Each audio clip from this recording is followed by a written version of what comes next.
What's up, everybody? Atif at Tuna World here. Just pulled up the Tesla in the beautiful 09 GTR, which is actually for sale. So check that out. But we pulled up today for the special 3-day Tesla event for the Cybertruck driving experience.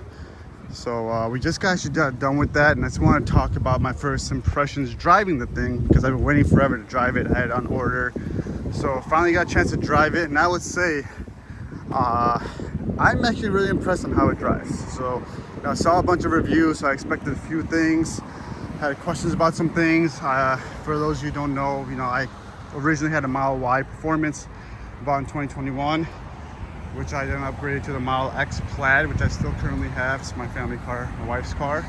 So I'm coming from the Model X Plaid, and then finally got the test drove this thing. This is, I think, a Foundation all-wheel drive series.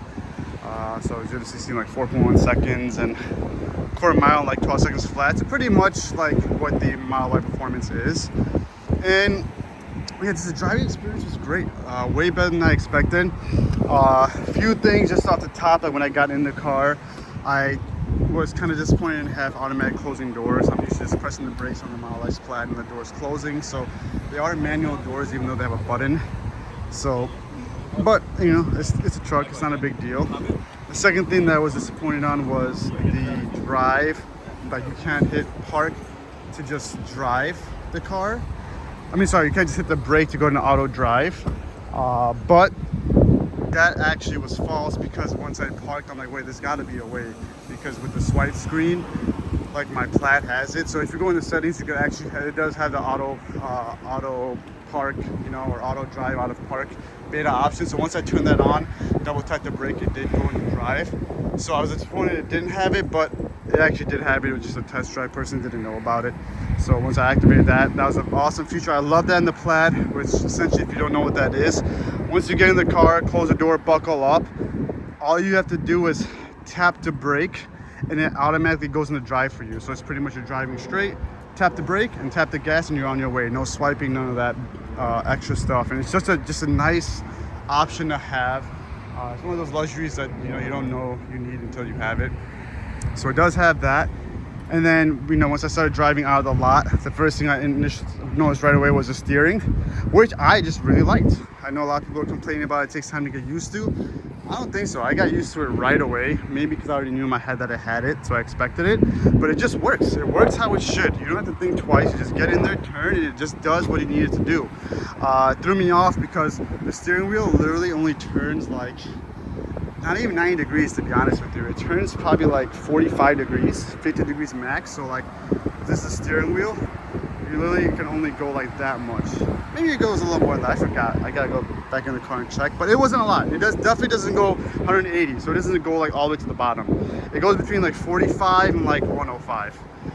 And that's it, lock to lock. That's all it does. And just drive by wire. So based on the speed, the rear wheels and the front wheels just turn, and it just does what you need to do. So you can actually kind of see this one drive away. So you can see the back wheels actually turning right now.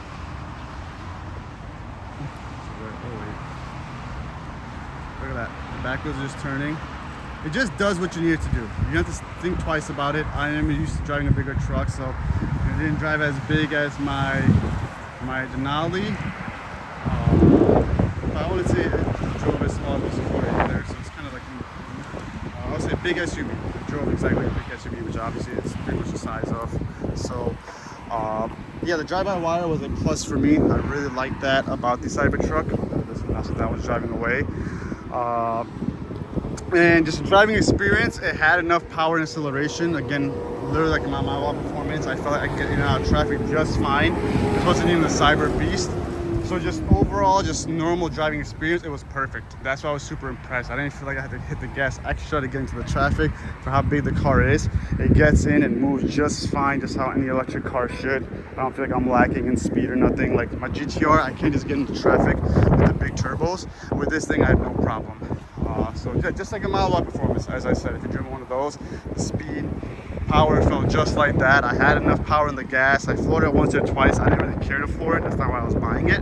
But like, I was very impressed just how easy it was with the throttle control and driving this thing on the street. So driving experience for me, it got a high score. The height driving on high was my biggest question. So yes, you can drive on high. In the screen there's two settings. There's, you know, driving, like it's like lower and higher, so you can actually choose if you want to drive in the lower setting or the higher setting. I always like driving high, so it was nice that you can go in the higher setting. In the car I actually felt like I was up in the air off the ground. I felt like I was maybe like Sequoia height, if not a little higher than the Sequoia. You know, I almost felt like I was in the Denali when it came to the height when I was driving on high. So I would always drive this thing on high if it was me personally. Versus my Model X, it sucks that you can't drive on high, right? It's speed limited. The very highest setting is speed limit at 15, highest speed limit at 35, and etc. You're driving low to the ground. When you're driving a Model X on the street, it feels like you're driving a Model Y when it comes to height. So I like the fact that you could keep this thing on high and drive. It was good enough for me. It's not the highest setting like you would when you're off-roading, but it was good enough for me where I was satisfied and I was like, yes, I can actually see myself driving this thing. So me going from, hey, I'm not even gonna want one of these at all, I definitely would say test driving it did change that, where I'm like, hey, I wouldn't mind one of these. I'd probably get rid of the X and, you know, get one of these and maybe get rid of my truck if I could kind of like fit that gap in between. So wouldn't be something I would want right away because I do love my X Plaid, but I could definitely see it replacing the X Plaid just because you know, besides the gull-wing doors, I feel like it's more practical. With the space in the back, you know, you have five seats total. You can actually sit 5 comfortably in here. You can fit, you know, the car seats back here, and then the trunk space is nice for all the extra stuff, your car seats, etc. I think the roller works really great right here. This is like the entry height, so it does have an entry height. I feel like it's low enough, you know, for where, you know, my wife, someone shorter, can easily handle putting car seats in and out. I'm sure it's not 100% waterproof, but I'm sure it's close enough to it where you don't have to worry about it. You know, like my truck isn't 100% waterproof with this cover, but like I have stuff back there all the time, and even after heavy rain, like I barely have water up in the front edge. Not the end of the world. So I definitely would say change my mind on the Cybertruck. On the inside, it just feels very nice. It's a nice driving experience. You know, you feel like you're in a nice car. The exterior, I was really mad about this, right, in the entry mode, how it's shorter. But after knowing that you could keep it in high and drive it on high, you know, it's fine. I think the height thing is completely fine. So kind of did change me around to where I wouldn't still get one right away, but maybe in a year or two, you know, if things change, you know, I want to get rid of the Plaid and, you know, get one of these later. I definitely would not mind one of these just because of the driving experience. Now, I don't want to keep this video too long. I know it's just me kind of making a diary on my driving experience.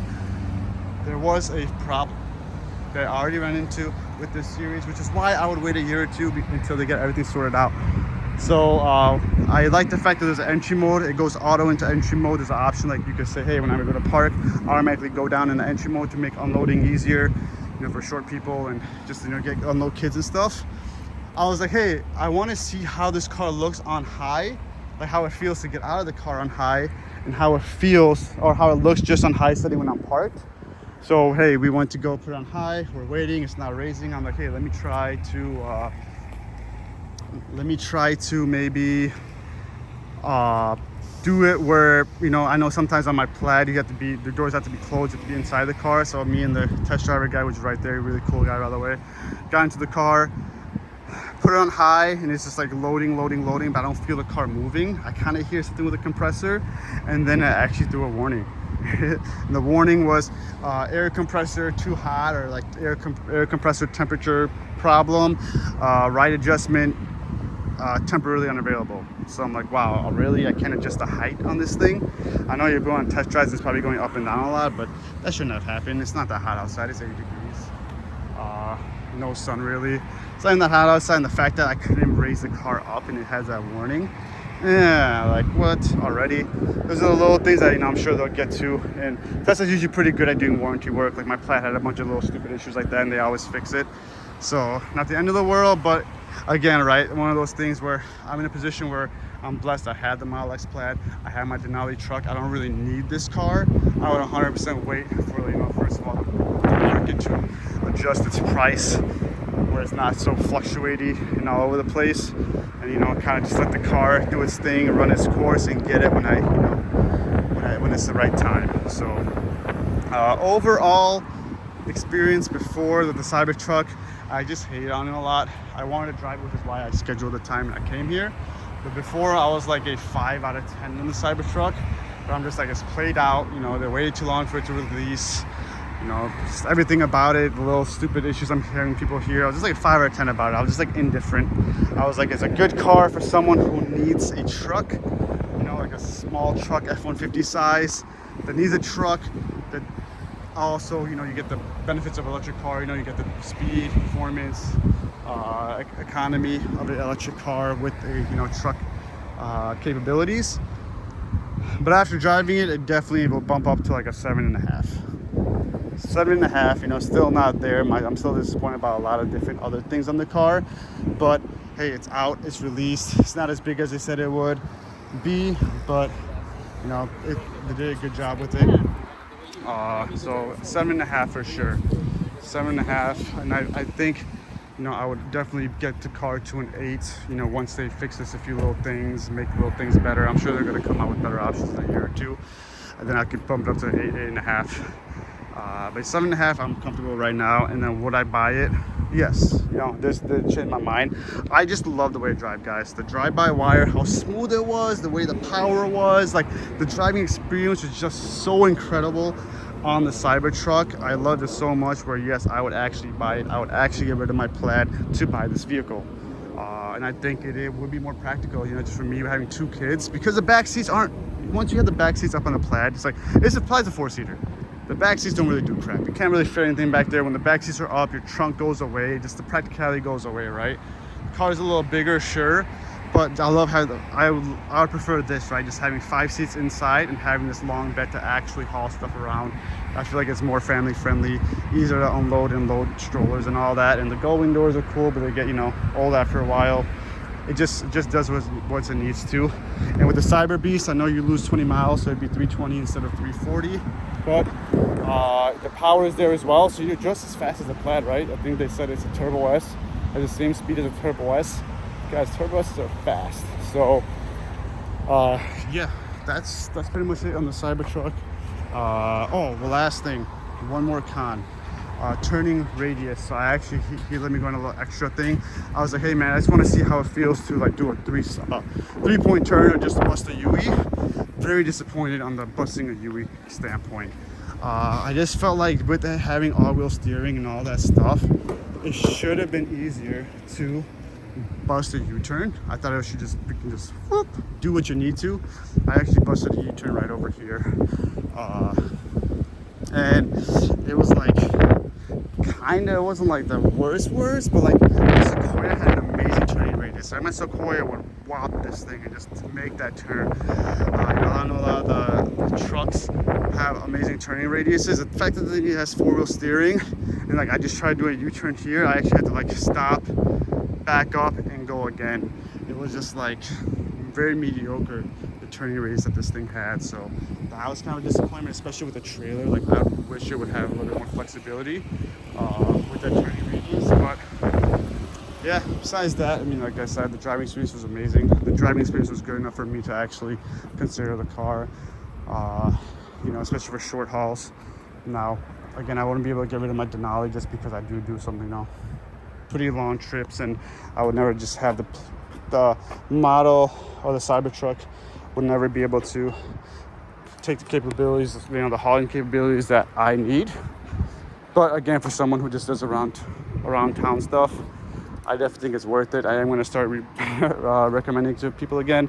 If you get it at a good price, definitely think it's worth it. You know, driving experience, I would say the driving experience, just my first hand, was a 9 out of 10.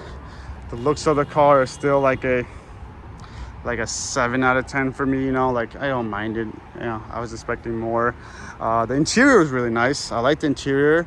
I would say the interior is a 8.3 out of 10. I wish I had a few different features like automatic opening and closing of the doors like the Model X Plaid, but it has a Plaid screen. You know, the screen was cool, functioned great.